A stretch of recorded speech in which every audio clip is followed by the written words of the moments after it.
हाँ जी बेटा, good morning आप सभी को। और हम टीडीएस का नेक्स्ट पार्ट कर रहे हैं बेटा। ये जो नेक्स्ट पार्ट आज हम कवर कर रहे हैं प्रैक्टिकल लाइफ के लिए बहुत ज़्यादा ज़रूरी है, क्योंकि इसके अंदर हम प्रोसीजरल आस्पेक्ट पूरा करेंगे। सेक्शन 200 का जिक्र इस वीडियो के अंदर हम करेंगे बेटा। सेक्शन 200 के अंदर दो रूल हैं। एक रूल है बेटा रूल 30, एक रूल है रूल 31A। इन दो रूल का जिक्र हम करेंगे। सर ये किस चीज़ के रूल हैं? सेक्शन 200 प्रोसीजरल पार्ट की बात करता है बेटा। किसकी? प्रोसीजर की। प्रोसीजर किस चीज़ का? रूल 30 बोलता है, बड़े ध्यान से सुनना बेटा, प्रैक्टिकल है और कभी भी नहीं भूलना, क्योंकि डेट चेंज नहीं होती जल्दी से।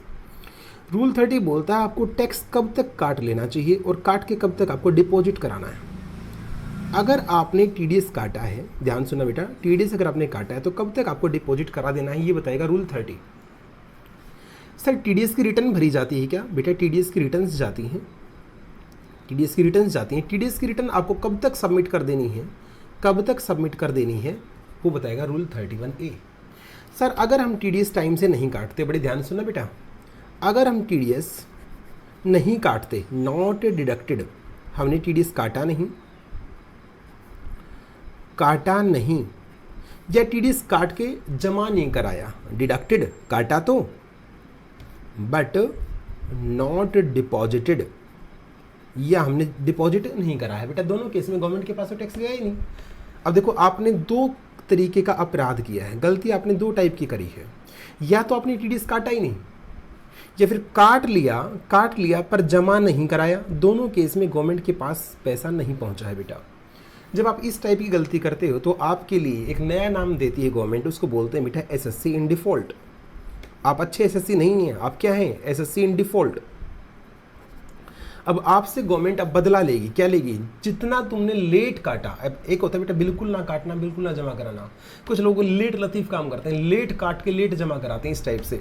तो अगर आपने लेट लतीफ़ की है तो हम आपसे इंटरेस्ट तो लेंगे ही लेंगे, और आपने बिल्कुल काट के जमा नहीं कराया तो हम आपके ऊपर पेनल्टी भी लगाएंगे। पेनल्टी का भी प्रोसीजर हम कवर करेंगे। तो ये सारी बातें जो अपराध हैं, लेट काटा, काट के जमा नहीं कराया या काटना भूल गया, तो उसके ऊपर कितना इंटरेस्ट, कितनी पेनल्टी लगेगी बेटा, इन चीज़ों को कवर किया है सेक्शन 201 के अंदर। 201 सेक्शन बहुत ही गंभीर सेक्शन है आप लोगों की लाइफ के लिए भी, प्रैक्टिकल ओरिएंटेड बात मैं कर रहा हूँ। सेक्शन 200 इस क्लास में हम कवर करेंगे और 201 इस क्लास के अंदर कवर करेंगे बेटे। दोनों सेक्शंस बहुत इंपॉर्टेंट है। फटाफट एक बार रिवाइज कराओ। मैं क्या करवाने वाला हूँ? सर आप सेक्शन कराओगे 200, आप सेक्शन कराओगे 201। सर इसमें आप क्या बताएंगे? इंटरेस्ट कितना लगेगा लेट काटने पे, लेट जमा कराने पे, और एसएससी इन डिफॉल्ट क्या होता है, उसके ऊपर कितनी पेनल्टी लगेगी। 201 में ये बताऊंगा आपको। सर 200 के अंदर आप क्या बताएंगे बेटा? मैं 200 सेक्शन के अंदर आपको बताऊंगा रूल। एक रूल किसका है बेटा? रूल 30। एक रूल कौन सा है बेटा? रूल भी आपको याद करने हैं। देखो मैंने तो रूल भी याद कर रखे हैं, आपको भी मेरे हिसाब से याद कर लेने चाहिए। Rule 31A। सर टैक्स काट के कब तक, टीडीएस काट लिया तो कब तक जमा करवाना है, ये बात बताएगा कौन? रूल 30। और सर टीडीएस की रिटर्न्स कैसे कैसे जमा करानी है बताएगा रूल 31A। कुछ भी गड़बड़ किया तो पेनल्टी कैसे पड़ेगी, इंटरेस्ट कितना लगेगा, ये बताएगा 201 एसएससी इन डिफॉल्ट। आज की क्लास का कवरेज समझ में आ गया बेटा, हम क्या करने वाले हैं? जी सर। चलिए बेटा फटाफट मेरा साथ देना आप, और हम बहुत इंपॉर्टेंट है, अच्छे से इस काम को करते हैं बेटा। जो टैक्स काटता है उसको क्या बोलते हैं? फटाफट बताओ, आप लोगों को समझा रखा है। डिडक्टर। जिसने टैक्स काटा है उसको डिडक्टर बोलते हैं, जिसका टैक्स कटेगा उसको डिडक्टी बोलते हैं, जो काटा गया है उसको टीडीएस बोलते हैं। जो ये टीडीएस काट लिया, इसको कब तक जमा करा देना है? अब सुन लो बेटा ध्यान से। टीडीएस के अमाउंट को जिस महीने आपने काटा, जिस भी मंथ में आपने काटा, उस मंथ के, यहाँ पे वो मंथ खत्म हो गया, एंड, उस मंथ के एंड के 1 2 3 4 5 6 7 विदिन 7 डेज, हर हालात में 7 दिन के अंदर अंदर वो टीडीएस गवर्नमेंट के पास जमा हो जाना चाहिए। मैंने ये नहीं बोला बेटा जिस दिन काट लिया उसी दिन से, जिस महीने भी आपने काटा हो उस महीने के एंड से 7 दिन गिनने हैं। सर मैंने टीडीएस फेब के महीने में काटा था, तो बेटा आपको 7 मार्च तक ही जमा करवा देना हर हालात में। सर मैंने तो दिसंबर में काटा था, तो बेटा दिसंबर का टीडीएस आपको 7 जनवरी तक हर हालात में जमा करा देना है। सर मैंने तो अप्रैल में काटा था, अरे कितनी बार बोलोगे, अब अप्रैल का आपका 7 मई तक जमा हो जाना चाहिए। तो कमिंग मंथ की, सब्सिक्वेंट मंथ की 7 तारीख तक हर हालात में टीडीएस जमा हो जाना चाहिए बेटा। ये सीन चलेगा अप्रैल टू फेब तक। ये सीन किसके लिए बताया मैंने, अप्रैल टू फेब। लेकिन मार्च के लिए नया नियम है, आपको वो याद होगा बेटा, मार्च में हमारा साल खत्म हो जाता है। तो मार्च में अगर आपको टीडीएस काटा है आपने, तो आपको पूरे 1 महीने का टाइम मिलता है। मार्च के बाद क्या आता है बेटा, अप्रैल। 30 अप्रैल तक आप टीडीएस जमा करा सकते हैं। मार्च के लिए आपको अलग से याद करना पड़ेगा, 30 अप्रैल तक आप टीडीएस डिपॉजिट करा सकते हैं। क्या सभी बच्चों को रूल 30 समझ में आ गया बेटा? रूल 30, टीडीएस काट के कब तक जमा कराना है? नॉर्मल केस में 7 दिन के अंदर जमा करा दो, और मार्च के केस में बेटा 30 अप्रैल तक जमा करवा दो। जी सर, ये था बेटा रूल 30। अब मैं आपको सिखाऊंगा बेटा क्या रिटर्न कैसे जाती हैं। रिटर्न जाती हैं बेटा 200 सेक्शन का जो रूल 31A है, वो बोलता है रिटर्न जाती हैं टीडीएस की क्वार्टरली। तो सबसे पहले बेटा यहाँ क्वार्टर बनाओ, मेरे साथ साथ आप क्या बनाएंगे, क्वार्टर बनाएंगे। अप्रैल टू जून, जुलाई टू बेटा सेप, जुलाई टू सेप, ऑक टू डिस, अक्टूबर से दिसंबर, जैन टू माह, जनवरी से मार्च। सर 4 क्वार्टर बन गए। 4 क्वार्टर बनने के बाद इनकी डेट, ड्यू डेट क्या है बेटा रिटर्न जमा कराने की, प्लीज़ देखिएगा। जून में खत्म हो गया सीधा 1 महीना, 31 जुलाई, मतलब सब्सिक्वेंट महीना जो भी आएगा उसकी आखिरी तारीख तक रिटर्न जमा हो जानी चाहिए। अप्रैल से जून की क्वार्टरली, जून के बाद क्या आता है 31 जुलाई तक जमा हो जानी चाहिए। सितंबर की बेटा फटाफट बोलो अब सर, सितंबर के बाद आता है अक्टूबर, 31 अक्टूबर तक जमा हो जानी चाहिए। दिसंबर की रिटर्न आपकी 31 जनवरी तक जमा हो जानी चाहिए। सर मार्च में तो लफड़ा है, ध्यान से सुनो बेटा, मार्च का टीडीएस भी कब आया था, 30 अप्रैल तक। तो 30 अप्रैल तक तो रिटर्न जाएगी नहीं, तो यहाँ पे एक्स्ट्रा टाइम देना पड़ेगा, तो बेटा 2 महीने मिलेंगे। मार्च की रिटर्न में 30 अप्रैल तक तो टीडीएस ही आया, अप्रैल के बाद क्या आता है मई, 31 मई तक आपकी रिटर्न हर हालात में सबमिट हो जानी चाहिए। 31 जून की जुलाई में, सितंबर की अक्टूबर में, दिसंबर की जनवरी में, मार्च की अप्रैल में नहीं बेटा, क्योंकि बेटा अप्रैल तक तो टीडीएस आया था।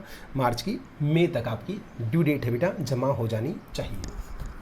क्या आप लोगों की बात समझ में आ गई? अब मैं एक छोटा सा पॉइंट नेक्स्ट पेज पे कराऊंगा, फिर वापस यहीं पे आऊँगा, इसी टेबल पे आऊँगा, तो आप ध्यान रखना। मैं एक बात तुम्हें और बताता हूँ, एक सेक्शन होता है बेटा 203। सर ये क्या है, जो भी बंदा टीडीएस काटता है, मतलब जो डायरेक्टर होता है, वो टीडीएस काटने के बाद एक सर्टिफिकेट देता है। क्या देता है? एक सर्टिफिकेट देता है, जिसको प्रूफ बोलते हैं कि मैंने आपका इतना टीडीएस काटा है, इसको बोलते हैं टीडीएस सर्टिफिकेट। ये सर्टिफिकेट बेटा 2 फॉर्म नंबर पे हो सकता है। एक होता है फॉर्म नंबर 16, ये सारे फॉर्म बेटा आपको जब ऑफिस में आप आर्टिकल शिप करेंगे उस टाइम बहुत ज़बरदस्त काम आएंगे। फॉर्म 16, एक फॉर्म 16A। सर फॉर्म 16 किसके लिए होता है बेटा? सैलरी के लिए होता है। सैलरी का टीडीएस कटा होगा तो फॉर्म 16 में है, और अदर का कोई भी टीडीएस कटा तो उसके लिए फॉर्म भरा जाता है फॉर्म 16A। सैलरी का सर्टिफिकेट जारी होगा बेटा एनुअली जारी होगा, और बाकियों का जो सर्टिफिकेट जारी होता है बेटा वो जारी होता है क्वार्टरली। अल्टीमेटली मैंने आपको क्या बताया, 203 सेक्शन के अंदर जो बंदा टीडीएस काटता है उसको प्रूफ के तौर पर टीडीएस सर्टिफिकेट जारी करना पड़ता है।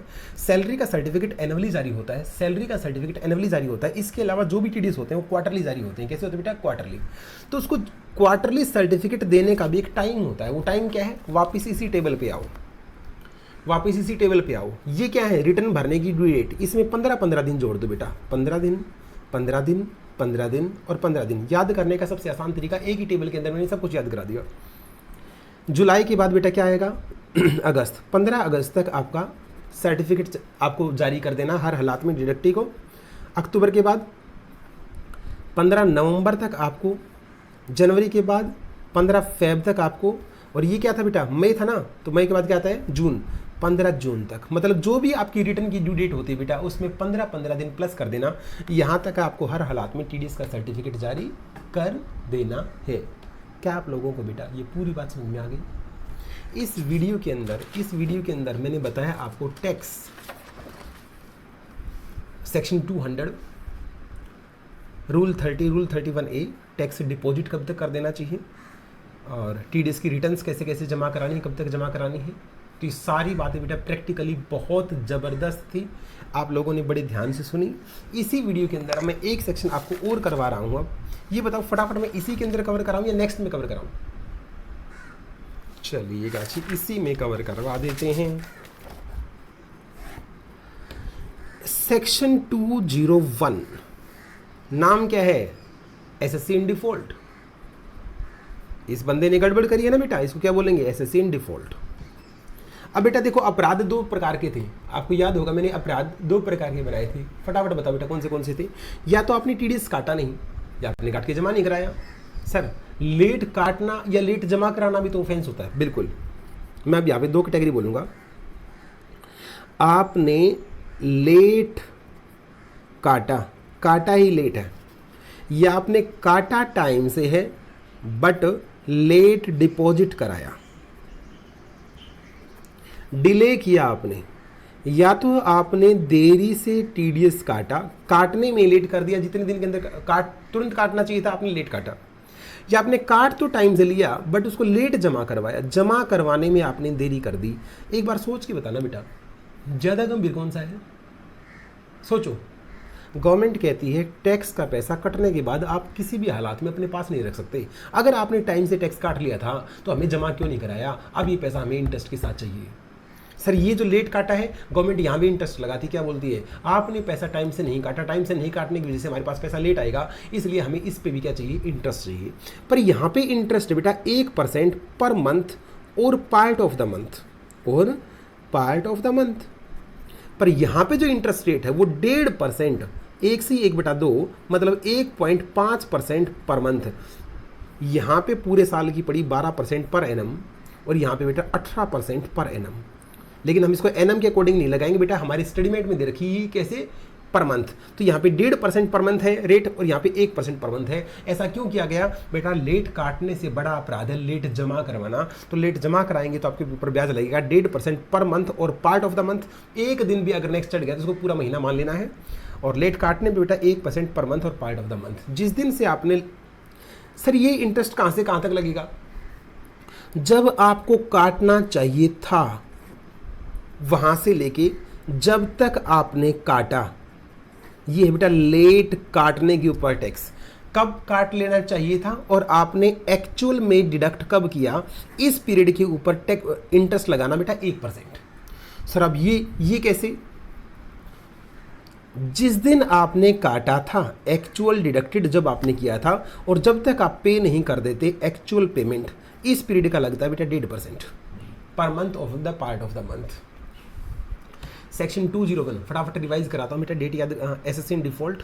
अगर आपने लेट काटा है या आपने काटा टाइम से है बट लेट जमा कराया है तो सर आपके ऊपर क्या लगेगा, अब आपको ये पैसा इंटरेस्ट के साथ देना पड़ेगा।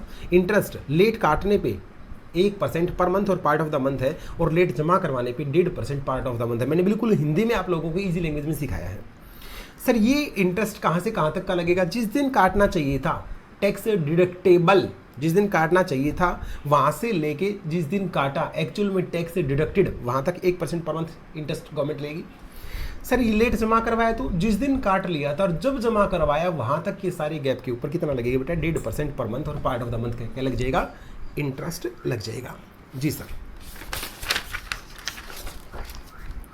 सर जो बंदा ये लेट काटता है, लेट जमा कराता है, या जो बंदा जमा ही नहीं करवाता, ऐसे बंदे को एसएससी इन डिफॉल्ट बोलते हैं। क्या बोलते हैं, डिफॉल्ट। सर क्या सिर्फ इसके ऊपर इंटरेस्ट लगाने से काम चल जाएगा या पेनल्टी भी लगानी पड़ेगी बेटा, ऐसे बंदे के ऊपर पेनल्टी भी ठोकी जाती है। और कितनी, जितने अमाउंट पे उसको टीडीएस काटना था उतने ही अमाउंट की उसके ऊपर क्या लगा दी जाती है, पेनल्टी लगा दी जाती है। डिफॉल्ट से कौन होता है ये इंपॉर्टेंट नहीं है बेटा, इसके एक्सेप्शन इंपॉर्टेंट है। क्या इंपॉर्टेंट है, एक्सेप्शन। कब एसएससी इन डिफॉल्ट को, मतलब आपने टैक्स काटा नहीं या काट के आपने जमा नहीं कराया तो भी आपको एसएससी इन डिफॉल्ट नहीं माना जाएगा, तो भी आपको माफ कर दिया जाएगा। सर ऐसा कब होगा, वो दो केस प्लीज बता दो ना, वो दो एक्सेप्शन है बेटा। अगर आपसे टैक्स काटना रह गया या आप गलती से डिपॉजिट नहीं, जमा नहीं करा पाए, beyond the control of SSC, beyond the control of SSC, मतलब आपके बस में नहीं था, आपका एक्सीडेंट हो गया था, आप कोमा में चले गए थे, वट एवर इस टाइप का रीज़न रहा है, तो बेटा आपको इंटरेस्ट की पेमेंट नहीं करनी है क्योंकि जेन्युइन केस हो गया। दूसरा केस बहुत खतरनाक है ये, अगर आपने जिस बंदे का टीडीएस काटना था बेटा, वेद ने काटना था टीडीएस, किसका काटना था, गर्वित का काटना था। इस केस को बड़े ध्यान से समझना बेटा, मैं टीडीएस काटना भूल गया, मैं टीडीएस काटना क्या हो गया, भूल गया। मैं किस पे काट रहा था, जरूर पक्का कोई ना कोई पेमेंट मैंने किसको दी होगी, गर्वित को, और गर्वित की क्या थी वो, इनकम। दूसरी एक्सेप्शन समझ लो ध्यान से, मैंने किसी रेजिडेंट, ये बंदा क्या होना चाहिए, यहाँ का होना चाहिए। अगर मैंने किसी रेजिडेंट को पेमेंट करी है और मैं उसके ऊपर टीडीएस काटना भूल गया, लेकिन गर्वित ने वो इनकम अपनी आईटीआर के अंदर शो कर दी, आईटीआर के अंदर शो कर दी, और उस आईटीआर में जिस अमाउंट के ऊपर जितना टैक्स बनता था वो गवर्नमेंट को अकॉर्डिंगली जमा भी करवा दिया।